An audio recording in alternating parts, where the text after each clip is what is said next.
ब्रह्ममुरारिसुरार्चितलिङ्गं निर्मलभाषितशोभितलिङ्गं जन्मजदुःखविनाशनलिङ्गं तत्प्रणमामि सदा शिवलिङ्गं तत्प्रणमामि सदा शिवलिङ्गं देवगणार्चितसेवितलिङ्गं देवगणार्चितसेवितलिङ्गं कामदहन करुणाकरलिङ्गं रावणदर्पविनाशनलिङ्गं तत्प्रणमामि सदा शिवलिङ्गं सिद्धसुरासुरवन्दितलिङ्गं बुद्धिविवर्धनकारणलिङ्गं बुद्धिविवर्धनकारणलिङ्गं कनकमहामुनिभूषितलिङ्गं फणिपतिवेष्टितशोभितलिङ्गं दक्षसूयज्ञविनाशनलिङ्गं तत्प्रणमामि सदा शिवलिङ्गं तत्प्रणमामि सदा शिवलिङ्गं कुङ्कुमचन्दनलेपितलिङ्गं पङ्कजहार सुशोभितलिङ्गं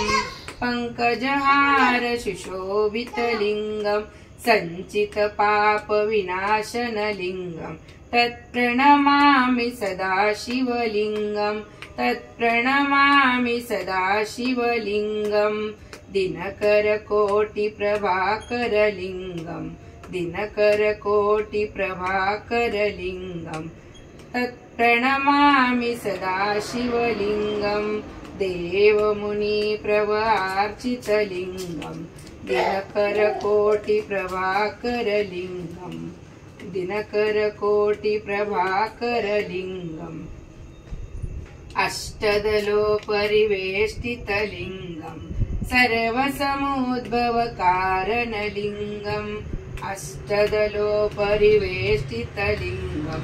सर्वसमुद्भवकारणलिङ्गम् अष्टदरिद्रविनाशनलिङ्गं तत्प्रणमामि सदा शिवलिङ्गं तत्प्रणमामि सदा शिवलिङ्गं सुरगुरुसुरवनपूजितलिङ्गं सुरवनपुष्पसदार्चितलिङ्गं परत्परं परमात्मकलिङ्गं तत्प्रणमामि सदा शिवलिङ्गं तत्प्रणमामि सदा शिवलिङ्गम् इति लिङ्गाष्टकं सम्पूर्णं शिवलोकमाप्रतिशिवेन समोदते